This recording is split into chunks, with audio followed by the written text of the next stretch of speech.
Jimmy, I gotta take a dump. What?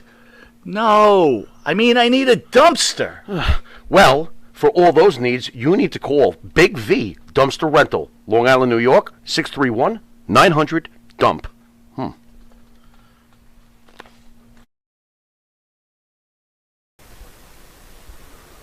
M&J Video Games and Collectibles. Sport and non-sport cards, wrestling items, autographed items. We buy, sell, and trade. M&J Video Games and Collectibles, located at 1049 Queen Street, Southington, Connecticut. Call us at 1-860-479-9223 or 860-93-GAMES. M&J Video Games and Collectibles. We made it happen. Jimmy was an incredible success. I don't know where he is. I gotta find him. Gosh, I don't. Oh.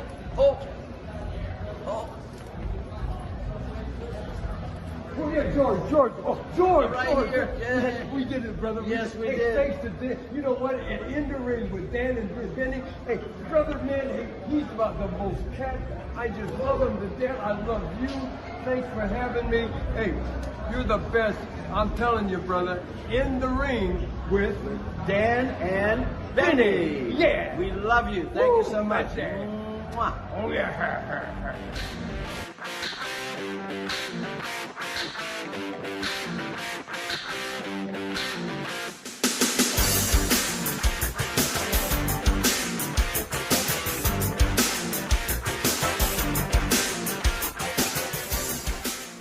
Hello, friends, and welcome to another edition of Dan and Benny in the Ring. I'm Dan Sebastiano, joined as always by the Long Island Iced Bee himself, Benny Scala. Benny, how you doing, buddy?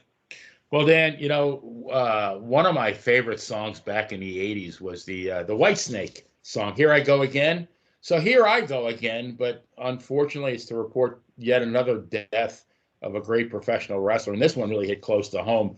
Mike Mantor Halleck passed away last Tuesday at the age of 55. I actually had the pleasure of meeting Mike a few months ago, and I was honored. We kind of struck up a friendship in the last few months, and ironically, he was going to be on our show next Tuesday. Mike hosted Mantor Memoirs on the Monty and the Pharaoh YouTube channel, just like we are now. And, you know, you hear the term gentle giant quite frequently, but it was never more fitting than it was for Mike Halleck. And Mike may be gone, but he'll never be forgotten. Absolutely, and we're going to do a special show next week, kind of honor him and the legacy that he had, as well as the legacy of gimmicks, the fact that, you know, everybody wants to talk about Mantor, the gimmick, but here we are 30 years later, and we still remember him fondly, so he definitely made it work. But that's next week, Benny. Tonight, it's ladies' night again on the show. Why don't you tell everybody who we got on the phone with us? Well, you know, Dan, we've had several women wrestlers on our as our guests. And without exception, each one of them knocked it out of the park, is my ballpark reference. And I'm going to bet my very hefty, my lucrative Dan and Benny paycheck that this next guest will be no exception. And she's a five-time holder of the NWA World Tag Team Championship, Women's Tag Team Championship. And ironically, the very first woman I ever saw wrestle when I first started watching in 1968 when I was negative 29. So at this point, I'd like to introduce the delightful Toni Rose. Toni, welcome to Dan and Benny in the Ring. Well, thank you very much. Appreciate it. We appreciate having you. We've had a lot of, like Benny said, we've had a lot of female wrestling guests, and they've all, obviously for the time, they've all come from the same kind of cloth, as it were, and areas, and we're going to get to that. But I want to start with, it's the same question we start with everybody, and it's unique. And I've noticed, and Benny will agree with me on this one, our female guests seem to have the best kind of answers to this question. And it's where it started. Where did you start? Like, do you remember when the wrestling bug bit you and you became a fan of professional wrestling? Yes, I was going to the matches with my uncle in Terre Haute, Indiana. We used to go I think it was every 2 weeks they had them there, and I loved it. And finally I thought, well, if they can do it, I can do it. So that's what happened. I watched Penny Banner, June Byers, Mildred Burke. There was a lot of them back then, very good workers. Lorraine Johnson, Penny Banner. And I always enjoyed it, and I thought, well, I can do it too. So they had a pretty involved female card back then? Oh, yes, They had female matches probably every other time or something like that. And, yeah. And Penny Banner was living, I think, in Indianapolis at the time. And she was always around. And she was a great worker. How old were you then, Toni, when you went to your first show? Oh, my gosh, I don't remember, but I was probably about 10, 11. Okay. Now, was that Dick the Bruiser territory or? Yes. The WWA, right? Right. That was Dick the Bruiser. Okay. Now, so the minute you saw it, you thought, like, I'm going to do that? I don't think at the minute I saw it, but after a few times I did. The minute I saw it, I don't know what I thought then, but after watching it a few times, and then I started watching it on TV from Indianapolis, and I thought, well, if they can do it, I can. What did you think though when you went to the arena and like you saw I don't know where you sat, like were you close to when they walked by you? What did you think about these wrestlers? Oh, I thought it was fantastic. I don't know, they were just like gods to me, when I was a kid. They, especially Penny, and they put on some very good matches. I really enjoyed them. Well, you talk about being a kid in Indianapolis watching, and then you kind of decide you're going to get into wrestling. You were about 18 at the time, if I'm correct, when you ended up in South Carolina, much like most of the women we've had on. You trained under Fabulous Moolah. How did you find yourself in South Carolina training at Moolah's compound? Well, I was 17 years old instead of 18, but I had bought all the wrestling magazines, and I had read in the magazines that Moolah was training girls. So somehow I got her the address. At the time, it was Buddy Lee Enterprises. That's when Moolah was married to Buddy, and they were doing the training. And I got her address, wrote them a letter, was accepted, and came on down after I graduated from high school. Just like that. That was just like that. They did advertise it in the which magazine? Just out of curiosity, do you remember? There was a wrestling magazine that Bob Luce did out of Indianapolis, I think, and I can't remember what it was. Oh, one of the local ones. Yeah. Mm-hmm. Okay. All right. You know, it's funny, of all the trips down there, that seems to be the most straightforward. No special letter from the governor or anything like that. Just, I'm going to do this, pack up your bags, and head down there. Right, that's it. Talk about taking the world by the horns. That's right. Tex Green needed a letter from John Connolly, wasn't it? That it was okay to go to wrestling camp. Oh, I didn't know anything about that. I just came on down. I was 17 at the time, and my mother brought me down, and she left and went back to Indiana, of course. All right. Interesting. So, Toni, Moolah obviously is a very polarizing figure, and we've had Desiree, and well, actually, it was Tex Green and Vicky Otis were quite harsh in their recollections of her. You know, Tex Green was a tad nicer than Vicky was, although Tex did seem to enjoy the fact that one time, I guess Moolah started to shoot on her, and she actually made Moolah tap out, and they never recognized the title change, but she did wind up keeping the belt for several months. I think Vince Sr., she said, actually had to pay her to return it.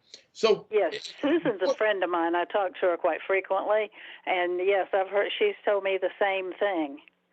So I was wrestling at the time, and they kept that thing a secret, I can tell you. I never heard about it until recently. What, I mean, you were 17. Now you're staying at the compound with Moolah, and was it Daniel or Lil? Which I know one of the smaller women wrestlers lived on the compound as well. Well, I did not. She did not have the compound as such when I first started. All right. You're talking about 62, 63-ish? This was 63. It was. It was the summer of 63. And she rented the house next door to her and that's where the girls stayed. Okay, And so the then I contact was moved later out on. and got my own place, not far from there, a few blocks. And then she, of course, ended up buying Moolah Manor, as we called it back then, and I never moved to Moolah Manor. I went over there and trained, but I worked out with the other girls, but I never actually lived there. So what was your daily schedule then?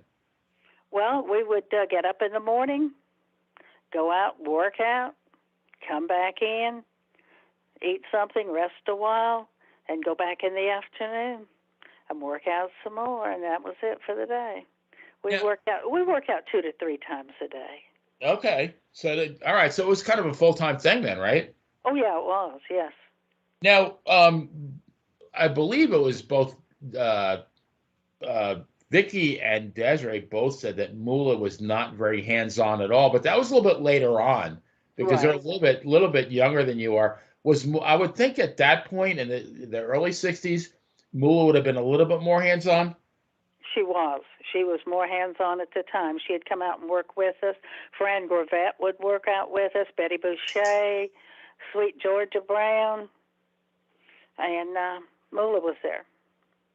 You know, it's kind of funny. You're naming names that you wound up actually wrestling during your career, correct?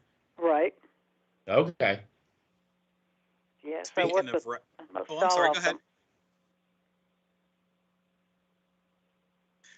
Speaking of your career, we use several websites for research for the show, cagematch.net, Wrestling Data.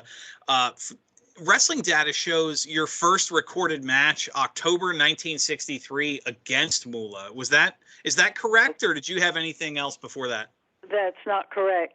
I wrestled, my first match was in the summer, and I don't remember exactly because summer of '63, and it was in Macon, Georgia, against Bambi Ball.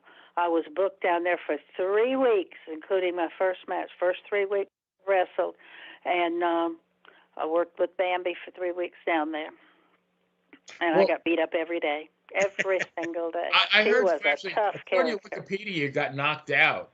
Is that true? I don't know. I don't remember getting knocked out, but I know I got beat up every day. For 3 weeks. Well, let me ask you something. You talked about going to the matches in Indianapolis. We've talked on the show before about the territory. Now you're on the other side. What's the crowd difference between Indianapolis and Macon, Georgia? Macon was smaller. Macon was quite a bit smaller than the shows in Indianapolis at the time. But I was new with my first match, so first 3 weeks of matches, so it was probably a good thing that they were smaller. But Indianapolis drew quite a crowd with the Bruiser and all. My dogs are fans of yours, Tony. So that's okay, good. Yeah, they're big Toni Rose fans. So, in any discussion of '60s wrestling, the name Moolah is it's gonna come up all the time because she was, at the heart of women's wrestling in the '60s. And we've talked about this with our other guests, but I think it's worth discussing again. I looked at your whatever matches that you had on the WrestlingData.com website and the Cage Match website. They list the matches by month, by year, and you literally traveled all over the country. You wrestled in all the major promotions, but it wasn't like the typical territory wrestler. If Johnny Valentine went up in Texas with Fritz von Erich, he was staying there for 6 months, 9 months, a year, depending on how it worked out. Just like any of the wrestlers. But with the women, it seemed like you were only staying there a couple of weeks at a time. Right. So it's and unlike it was almost like you were booked as an attraction. And we were. Yeah. Now, so was that, I guess, 2-part question. Was that Moolah's idea, or was that how the promoters wanted it? And number 2, what kind of, that had to be like a grueling schedule. Oh, from it was. Travel perspective. We traveled over 100,000 miles a year. Put a lot of we were in the United States. So is that something Moolah designed, or was that something the promoters actually wanted? I think that's what the promoters actually wanted. What we would do, we would go, she would book us on a tour, and we would maybe go from here to Atlanta and stay a couple weeks. Then we'd move from Atlanta to maybe Alabama for a couple weeks, and then on to Oklahoma possibly, and then to Texas, and then on up to California maybe, and go up to West Coast, and then travel across Canada, and then maybe back down the middle of the country. We would be gone sometimes for 6 months at a time, but we would only stay in one territory for a couple of weeks. Now, I have to think, so you're probably like by then you're 20, 21, 22. I would have somebody that age to be traveling all over the country like that, wrestling in front of crowds, getting paid. I mean, that had to be a huge rush for you. Yes, it was. It was very exciting for a young person. It was very exciting. And we wrestled in some of the biggest places like Madison. Well, eventually we wrestled in Madison Square Garden. We wrestled in the Cow Palace a lot. Oh, and okay. And in Washington, D.C., as you said. And we wrestled all over, through Florida, Texas, everywhere. You had to be put, like you said, you put about 100,000 miles a year, and that was not air travel, right? That was in a car. Oh, right. Most of that was in a car. So I have Sometimes we flew, but most of the time we drove. Last week we had Mike Mooneyham, who's a wrestling. Oh, yeah. And he mentioned that he was on a show with Ric Flair, and Ric Flair said that the greatest wrestling school of all time was the back seat of a car with three other wrestlers driving, 600 miles to their next show. And especially if you had some, older, experienced wrestlers, in that 600 miles, you're going to learn a ton of stuff. Did that happen with you? Yes, it did. Many times. Many times. Yes, we traveled a lot of times with the boys sometimes, and you learn a lot with them, of course. And they always play tricks and jokes and that kind of stuff. Oh, really? Yeah. So who was a big ribber back then? Johnny Valentine. I was going to say that. He had quite the reputation. He did to me. I was wrestling in Indianapolis, and they advertised me as a hometown girl and all of this, and I was being the good girl, And when I tried to leave the arena, I couldn't lift my suitcase. It was so heavy I couldn't lift it. And I found out later, Johnny Valentine had filled it full of weights. I thought you were going to tell me he glued it to the bench or something like that. No, he filled it full of weights. Oh, jeez. Wow. I could have shot him. But he was always doing things like that.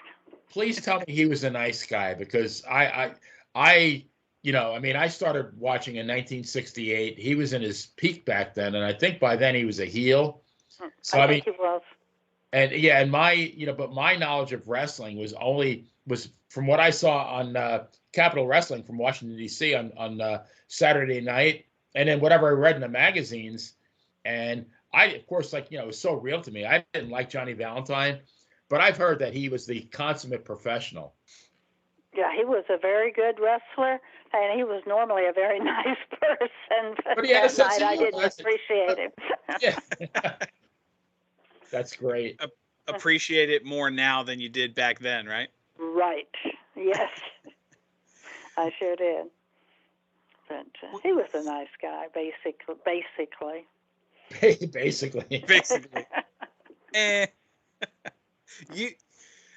So you're talking about all this travel. You've put 100,000 miles a year, ran some rental cars down to the bare threads. It's been so you traveled all over, all kinds of promotion. It's been a huge bone of contention in the past. Benny mentioned what some of our previous Moolah trainees have said, good, bad, or indifferent. But I want to ask it again. When you're traveling around, you're working for Moolah at this point, you're being booked all over the country. Were you being paid directly from the promoters, or were your checks coming from the Bank of Moolah, as they would say back then? And did you feel like you were being paid fairly, or did you know somebody was skimming off the top?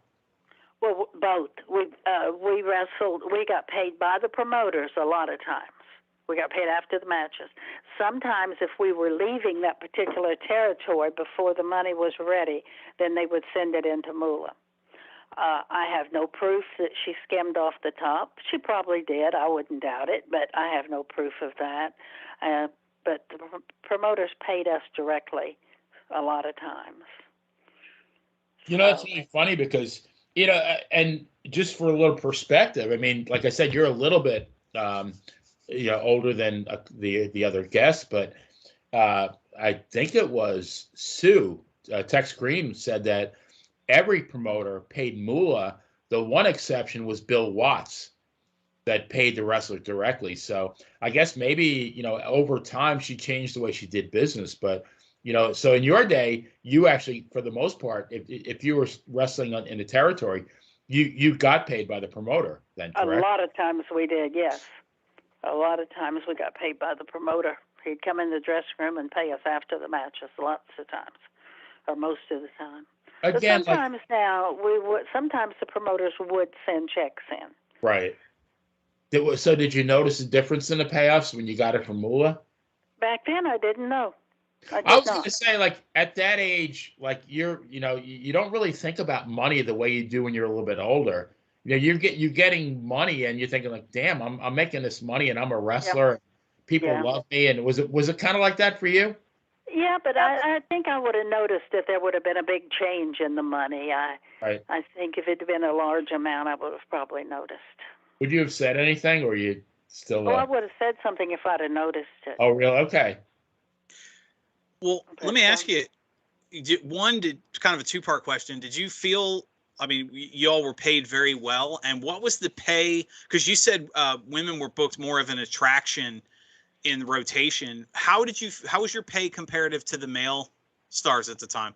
Well, we always got paid less than the men. We always did. There was no exception to that rule. The men would stay there and they would work programs and all that, and we were just an attraction.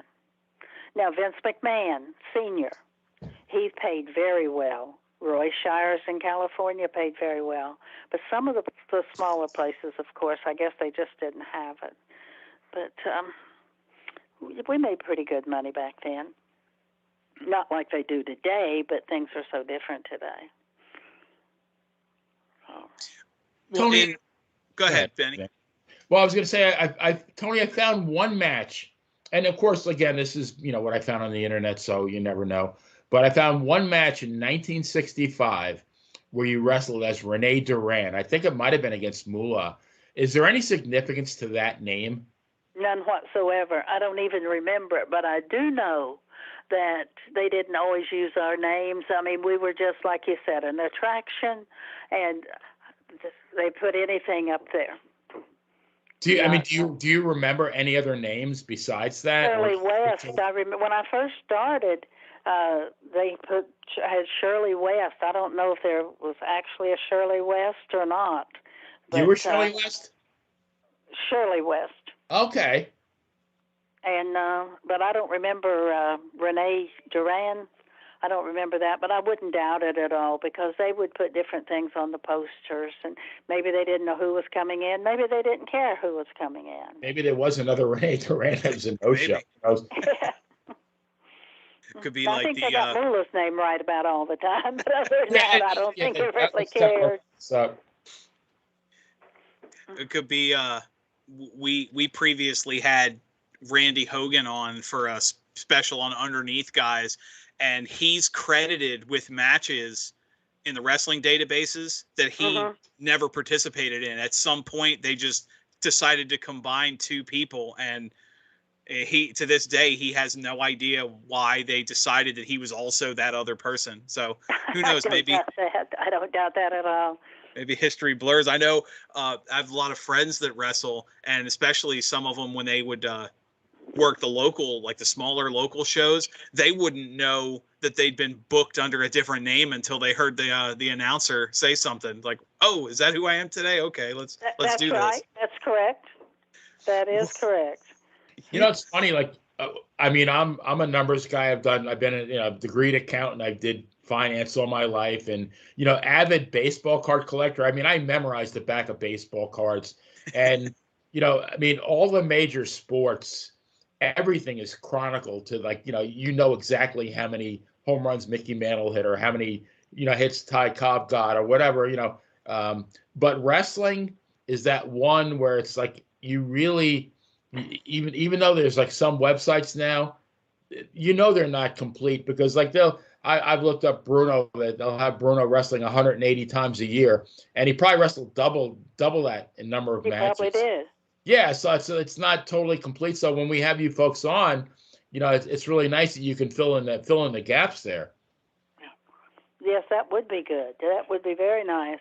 But they didn't care back then. Like I said, it was an attraction, and they knew Moolah was going to be there. Or they might know who the other girl was and put her real name on there, or they may have wrong names on both of them, and they didn't care. It was just a girls' match. Well, you see a lot of I'm on about 150 at least wrestling pages on Facebook. A lot of them they'll post like the posters, and I'll look at them and I'll think, was anybody in charge of quality control? Because like they'll botch. I mean, they'll spell it. Larry Zbyszko. I've seen his name spelled about 187 different ways. Yeah, I bet. But even the simplest ones, like they'd botch, and it's like, didn't they have proofreaders back then? I mean, it's not that long ago. I doubt it. I don't think they cared. I don't think, as long as I got the poster out in the news that they were having the wrestling matches, I don't think it really mattered to them. Toni, real quick too, and I've asked this question of many different wrestlers from back in the day. Back in the 60s and the 70s, I have to think that you're going from town to town. And I've said there was no PTO back then. You didn't get paid time off. You wrestled, you got paid. You didn't wrestle, you didn't get paid. Right. I'm sure that you, amongst everybody else, had to wrestle hurt, sick, tired. Is that an accurate statement? Oh yes, very. In Australia, I wrestled blind. Just about, I could see shadows. Yes. Well, how did that happen? Jessica Rogers, I was wrestling with her, and I think it was an accident, I don't know. She stuck her fingernail in my eye. Okay. And I went blind in that eye, and then it wasn't long before the other eye closed. I did go to the hospital there, and I could see shadows, so they would send someone to the ring in front of me dressed in white, and I would follow the figure in white to the ring. So how long did that last for? Well, that lasted about a week before it was time. Wow. Before it was time. Literally walk into the light, huh? Mm-hmm. That's right. That's right. That would scare the crap out of me. Yeah. Because you don't know did you know it was going to go away? I mean. Yeah, they told me it would, but I didn't know for sure at the time. I wasn't sure it was going to go away. But I had Donna there, thank goodness. And she was a great help. Well, I mean, you just mentioned Australia. We talked about you traveling all over the territories. You said 100,000 miles. I'm curious because you mentioned Vince Sr. and some of the people that paid well. Do you in all your years of wrestling, do you have a favorite promoter, a favorite place to wrestle when you traveled? I think Vince Sr. was one of my favorite promoters. He was such a nice guy. He really was. Everybody liked him. I don't know Vince Jr. that well. I was going to say quite the contrast. Well, his father's reputation towards women is significantly higher than his own. I'll tell you that. I would think so. I would definitely think so. Well, and Toni, it seems like you spent more time, like in the, especially in your later career, you spent more time in the WWF than you did in the other territories. Right. Well, yeah, we did. A lot of us did back then because he was running a lot of big shows, Boston. And then we finally got to wrestle in New York, which was illegal when I first started. What was that, 70, 72-ish that you could start wrestling in New York? Right. It was somewhere in there, yes. Okay. And We wrestled Madison Square Garden several times, and some, the bigger shows. Yeah, the later years, I wrestled mostly in Vince McMahon's territory. Well, go ahead, Benny. What was the biggest crowd you wrestled in front of? Oh, I don't know. I really don't know. It'd either be in Tokyo or Madison Square. I don't know. And sometimes the Cow Palace had some pretty good crowds. Oh yeah, a big. Even you could have had 10 people in the crowd at the Cow Palace, and it would still be the loudest arena you've ever wrestled in. Yeah, that and the Sportatorium in Dallas. Yeah, my wife is from San Antonio, so I mean she grew up watching a lot of the Texas wrestling because and then of course they travel with her dad, and that's all I remember talking with her parents about was how just crazy the crowds and you could it came through the radio, it came through the TV.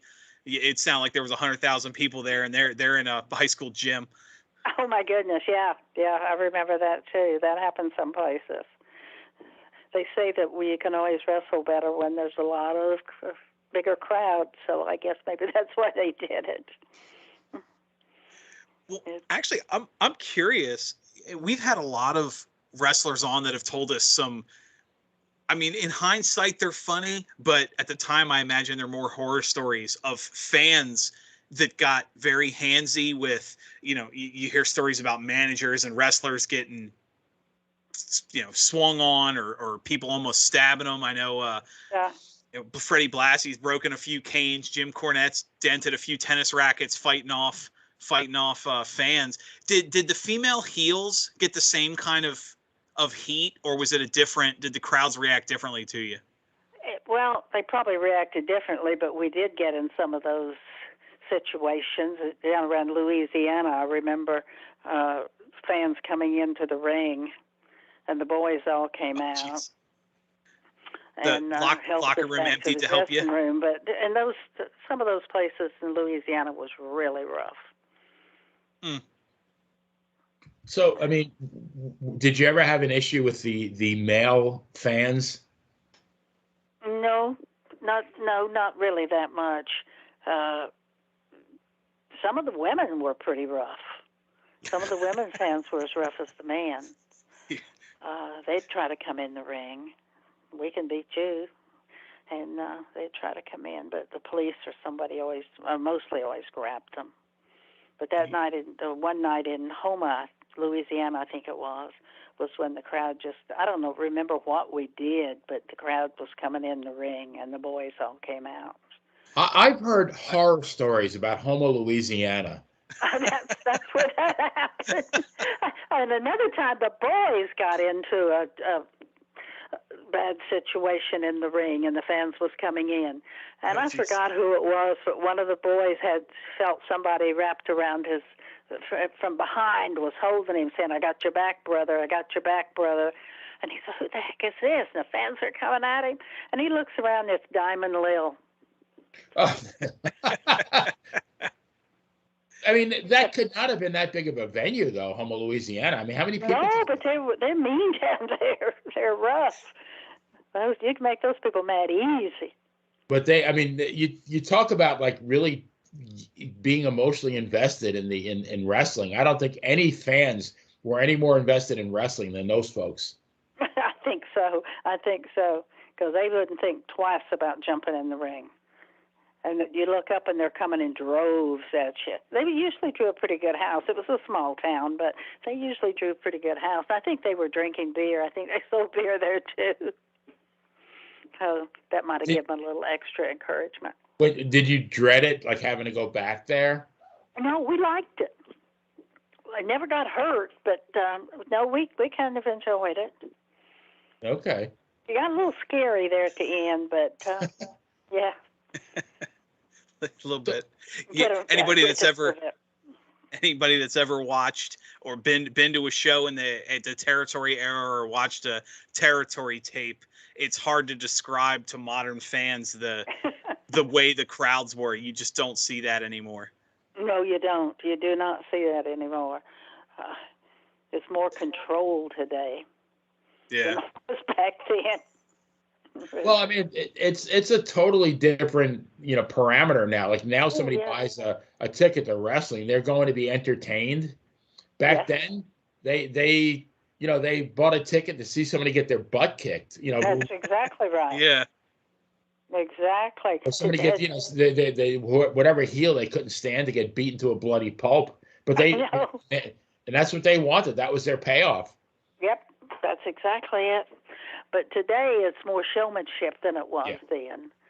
I'm not knocking today's wrestling in any way because there's some pretty good matches. Do you watch it much, Tony?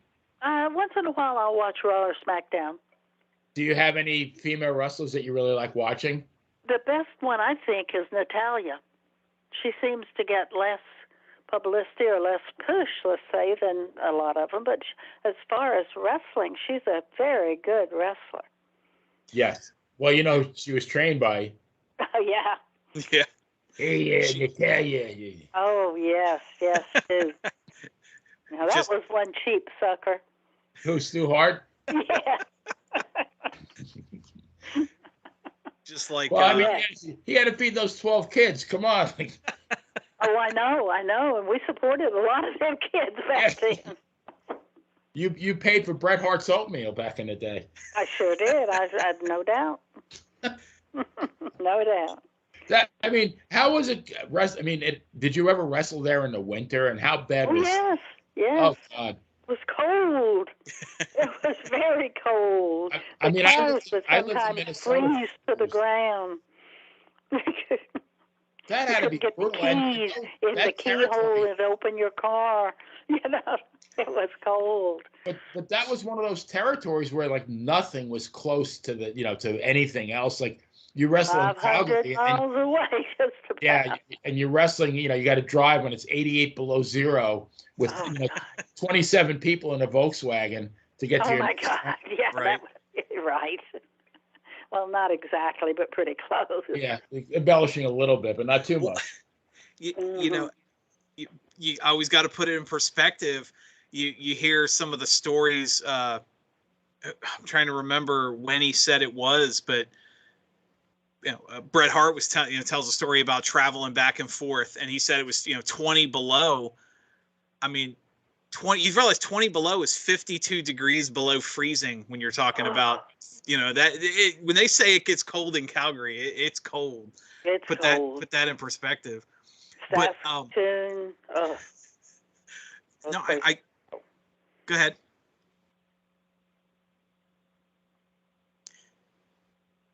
No, I was going to say I thought it was interesting you mentioned to give Natalya credit. She just made headlines recently for I think it was 5 or 6 different Guinness World Records were presented to her for. Oh, really? Was it the most matches, the most wins, the most pay-per-view appearances, all for female wrestlers. Something like she's wrestled, I think it was over 1,500 matches for the WWE. So you consider how long they've had a women's division. I mean, she's pretty much every record they have, she's set, and Guinness recognized it. So I mean, go ahead. No, I was saying she might not get the recognition that some of the modern talent does, but you're not tenured as long as she is without being able to bring it every day. Oh no, she's an excellent wrestler. She is very good. I wish she would have gotten the push that some of the others did, but I'm glad she got the awards. Yeah, she definitely knows what she's doing in the ring for sure. Oh yes, she knows what she's doing. Mm-hmm. That's for sure. That is for sure. They were probably taught in the dungeon. Yeah. Well, you look at the talent of all the senior talent, and I don't mean that as a criticism. The longest tenured talent today with Natalya and Chris Jericho, Lance Storm still very much involved, not active, but still very much involved. Most of the older talent is all dungeon graduates, like something about the dungeon, not just bred talent, but longevity. Oh yeah. Chris Jericho, he's a very good worker, very good. He's been around a long time, and he was in the dungeon. I don't know who all was taught there, but obviously they did a very good job. Superstar Billy Graham was taught there. Oh, really? I did not know that. Yeah. I didn't know that. Yeah.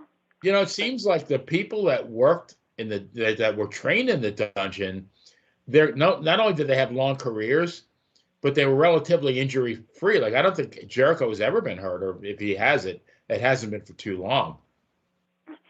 Yeah, I think Stu was a very good instructor. He was probably very well. good. Nobody could hurt you worse than Stu. Like after Stu, I was about to say his students probably have a lot of words to describe his instructions. Good is probably not going to be the first one that comes out. Yeah, I would think so. I would think probably, so. His reputation's probably less than Moolah's.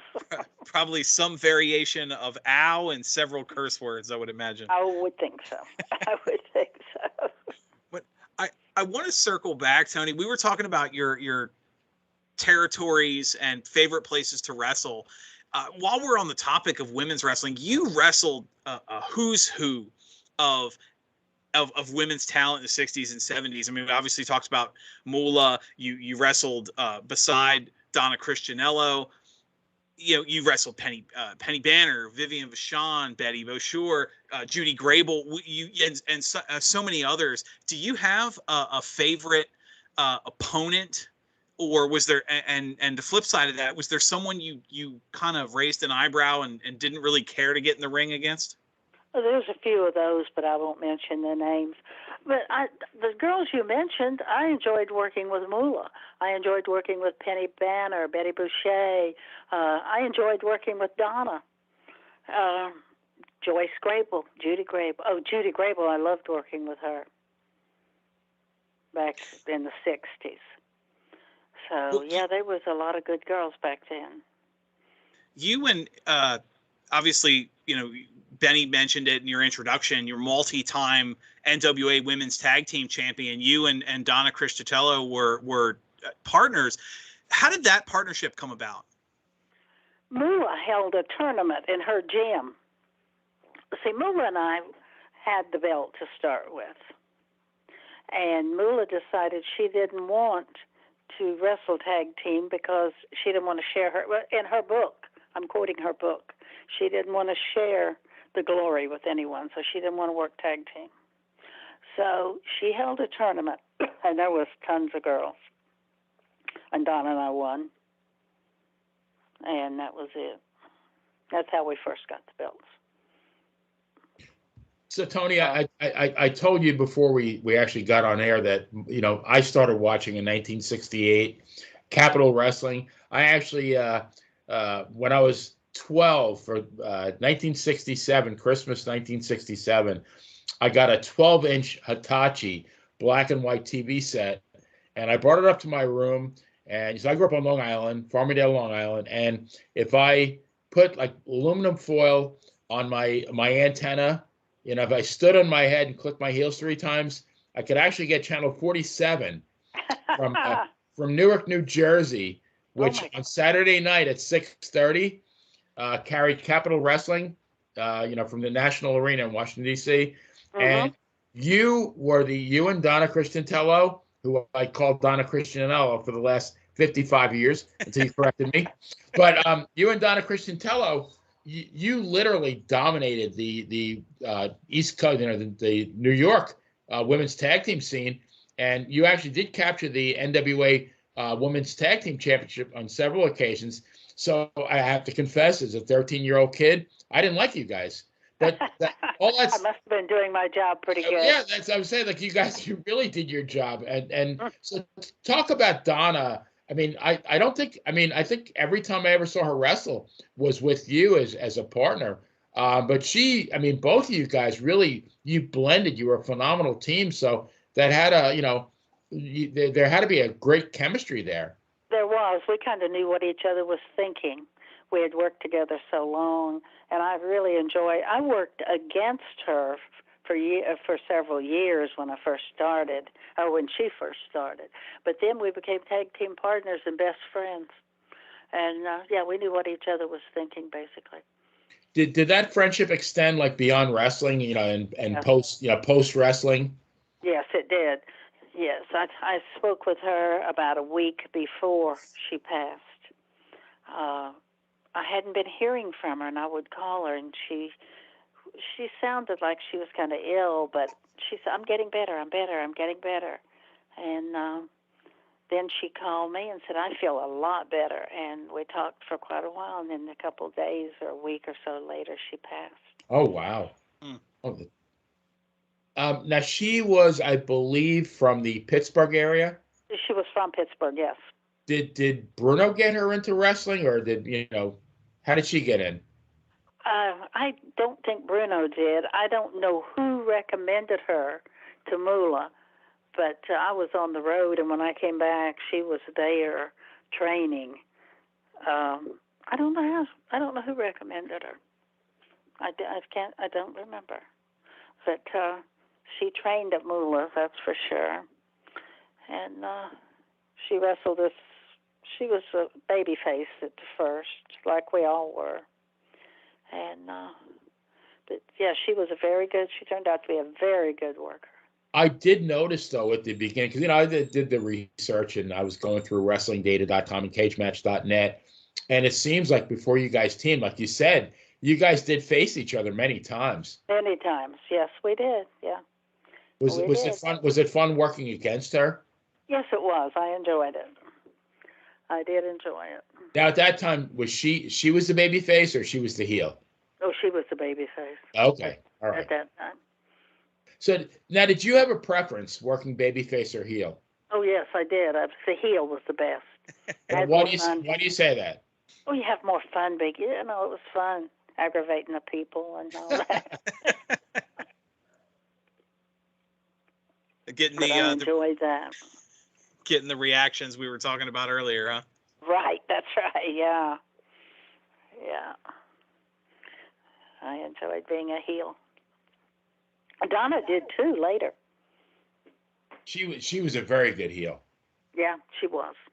So I mean, when you're at a house show or whatever, and you see these people like screaming bloody murder, that has to kind of make you smile on the inside. It's like, damn, I'm doing my job.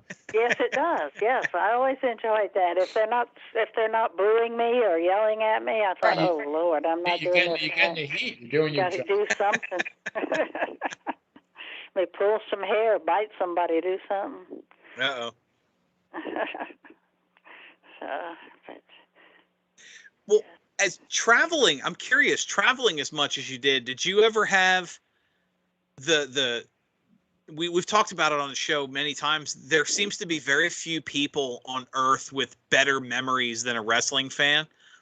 Did you ever have to travel somewhere and, hey, this is that same lady I was ready to jump the guardrail and beat up and boob my head off 6 months ago, and now she's here being the good guy. Like, did you ever have that kind of reaction? Yes, sometimes. Yep, they'd come up and tell you right quick. They had no qualms about saying, "Hey, why are you doing this today?" Seen you a few weeks ago, and you were really good, and now you're being a heel. Or I don't think they use that word, but that's what they meant. Heel wasn't a word in the '60s. I think they used the word I know that for it was either a villain or and then the baby faces were called scientific wrestlers. Okay. Now, that was before my time, I think. Because I don't remember that. I remember babyface and heel. Yeah, the term babyface, I think, was more like that came about probably in the 80s. I think it was either a scientific wrestler or a villain. I know, listening to Bruno in a lot of Bruno's interviews, because Bruno was kayfabe right to the end. Oh, okay. And he would use the term villain, but... Oh, okay. Yeah. So, Toni, as far as the magazines went, were you guys interviewed for the magazines? Were you wear the magazines? Yeah, Wrestling Review. I remember Wrestling Illustrated. I can't remember all of them. Yes, we were. We were in a lot of them. I tell you what, you guys, you consumed 99% of my discretionary income as a teenager.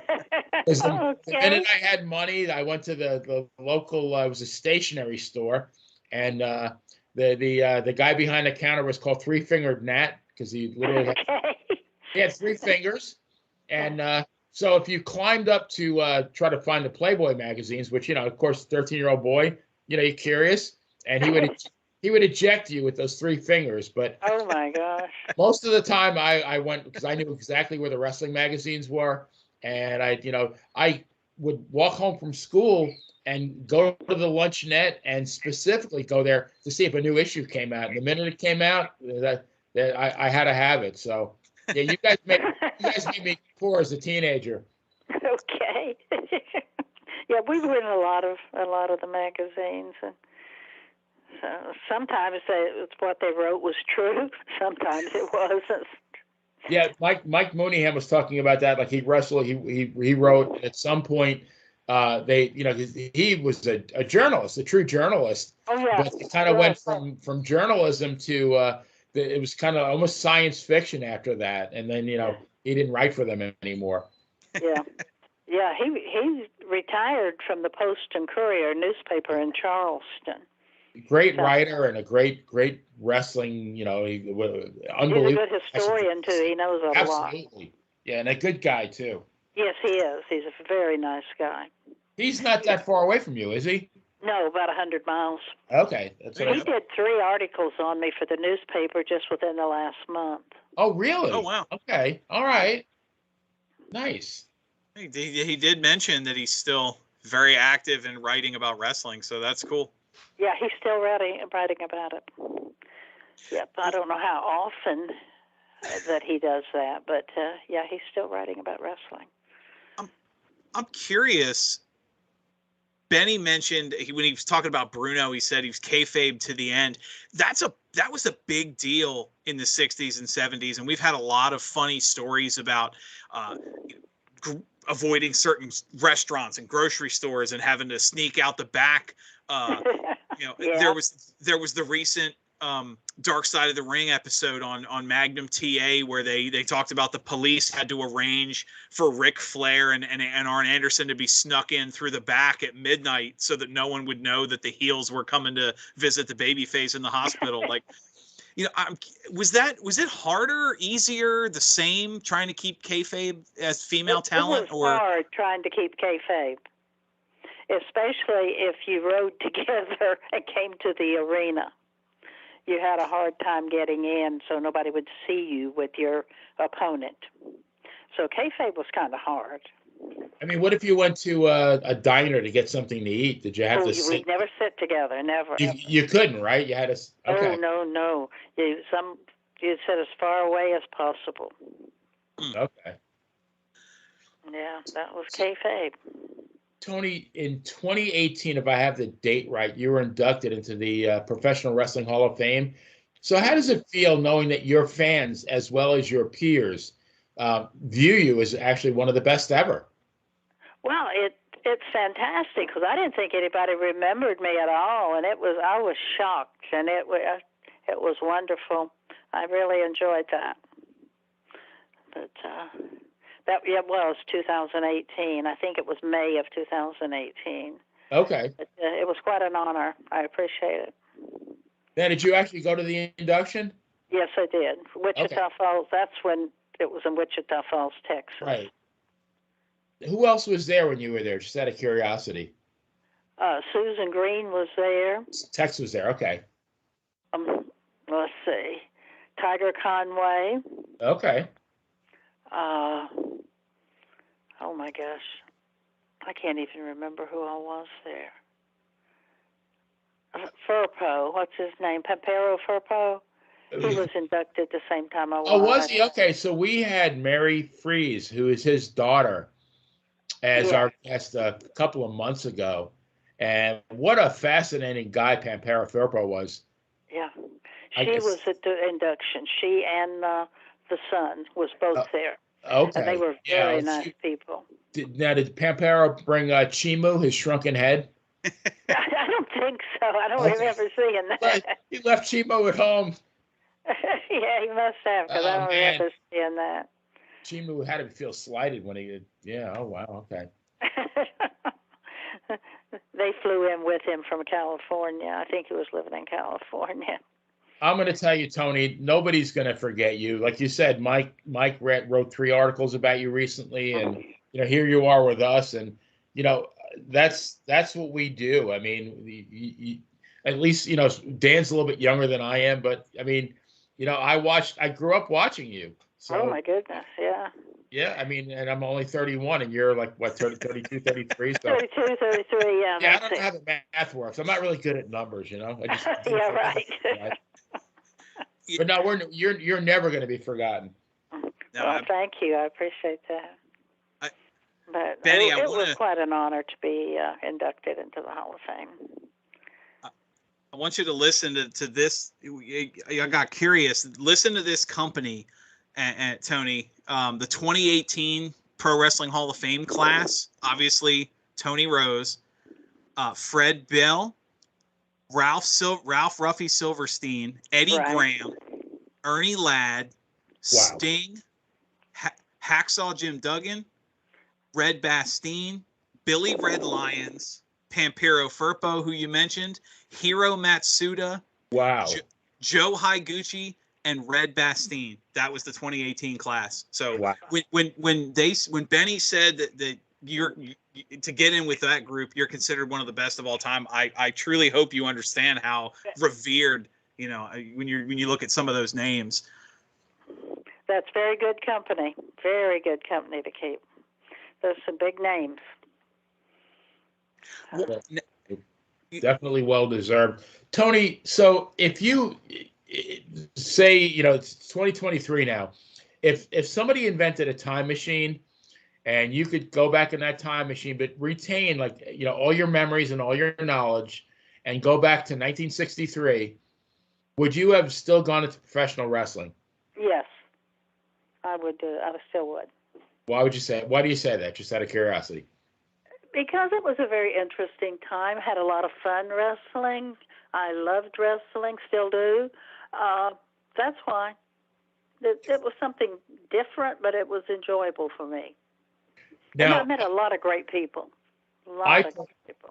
I personally think that, for me, that was the best time ever to be a wrestling fan. Do you feel like that was the best time to be a professional wrestler? I think so. It's different. It's just a totally different thing today. It's totally different. Not bad today, but like I said earlier, there's more showmanship today and less wrestling holds and things like that. Right. But yeah, I enjoyed it. Go ahead, Benny. No, I was going to say, and this is just my opinion, but I would have to think, just by virtue of the fact of how you had to travel the roads with everybody, that you formed a lot, deeper bonds than you would nowadays, because, it seems like everybody's they're going their own way. They're going to fly to the next town, fly home, but you guys were in the car for 7-8 hours at a time. You probably spent more time with your wrestling buddies than you did with your own family. So that's true. They became family. Yes, they did. And a lot of them still are. Diamond Lil, I talk to every day. Susan Green, I talk to every day. Is Diamond Lil still around? I'm sorry? Diamond Lil is still around? Yes. Oh, yes, wow. She is. All right. I didn't know that. Yes, she's still around. Wow. In fact, she's beeped in twice while we've been talking. Tell her Dan and Benny said hello. I'll we did mention her too. Yes. Yes, I will tell her. And so going back to the research, it seemed like there was a lot of matches where you would wrestle with, was it you and Lil against another woman wrestler, and Dagmar? Dagmar and another girl, big girl, as we call them. Right, and then you also did a lot of mixed matches where you and a male partner against a woman and a male partner, which, I mean, I thought that was just a recent thing, but that goes back way back to your time. Oh, yes, we did that a lot back then. Okay. Yeah. And that was always fun, too. It was different. Now, who did you wrestle with on the male side? Like, who were your partners? Louis Tilley, I remember. Oh gosh, I can't. It's been a long time. I can't remember them all, or I can't remember many of them actually. But I do remember working with Louis Tilley. Okay. So it was mostly a Southern thing, I think. Louis Tilley, wasn't he the promoter in Georgia for a while after that? I think so. I think after that. Okay. And I worked with Tom Renesto, who was one of the Masked Assassins. Oh yeah, that brings back. Yeah, and Jody Hamilton. Yeah. Now you're talking legend. Yeah. Unfortunately, Jody passed away not too long ago. Yeah, Jody passed away. Mm-hmm. Yeah, and I think Tom did too earlier. I believe so. But it was always fun. We had a good time wrestling. Well, you've established, Benny's hypothetical time machine. You go back in time. You tell your younger self you'd still be a wrestler. Would you have done anything differently? I don't know. I doubt it.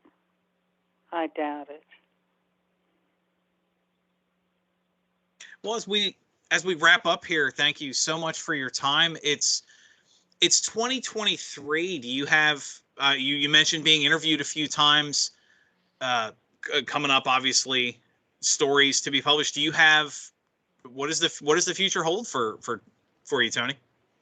Well, right now I've retired, of course, and I do a lot of work with the church and with some charities. And other than that, I just relax, and I've got my animals, and they're cats, not dogs, so. And that's about it. Well, these dogs are big Toni Rose fans. So. Oh well, good. I'm so glad. Toni, are you? So are you in North Carolina? No, I'm in Columbia, South Carolina. Okay, you're in South. So wow. How close are you to Shawsville, Virginia, which is Jimmy Valiant's wrestling camp? I don't know. I don't know how far. You got to look it up, because you'd be like more than welcome there. Would they? They're there every Sunday, and I'm the commissioner. Benny's got an in with them. Yeah, okay. I'm the Boogie's Wrestling Camp BWC commissioner. So, and Jimmy's going to be celebrating his 81st birthday in about 3 weeks. Okay. Yeah, so you would be like a more than welcome guest, and we'd make sure we gave you a really nice introduction there if you ever came. Oh well, thank you. You'd be more than welcome. Oh. Absolutely. Well, Toni, before we let you go for the night, again, thank you so much for your time. Do you have any final thoughts, any parting words, and what advice would you give any of our female listeners that want to get into wrestling? Oh, train well, learn the sport, learn the wrestling holds. Don't do stupid things and get hurt. That's about it. Benny, final thoughts to you? Well, I wish Toni was a friend of mine many years ago, because you just said, don't do stupid things. And I needed that advice since high school graduation. Okay. Well, I see a lot of people doing things that could injure them for life.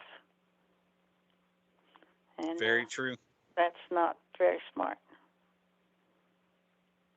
Now, one of the big two, AEW just released their list of new rules to combat dangerous spots. So hopefully some modern people are cracking down on that idea too. Oh, I hope so. Because it really is not worth getting injured for. Nothing is. I hope they do, because I've seen them do some things that I just close my eyes. I can't watch. Right. I mean, and it wasn't as obviously not really prevalent at all back in the 60s and 70s, but you see a lot of spots with weapons foreign objects, and just dives and flips and dangerous things that you watch it and it's like, how I can't fathom how they visualized that going that ended in any other way besides someone being injured. I know. I see that often when I watch Raw and SmackDown. Crazy. And it's just not worth it. Well, Tony, thank you so much. Benny, another great ladies' night will in the books. And as you mentioned at the top of the hour, we've got next week, we've got a special on gimmicks. So for Toni Rose, for the legend himself, the Long Island Iced Bee, Benny Scala, I'm Dan Spashon. Have a good night, everyone. And we will see you next time we're in the ring. Night, folks.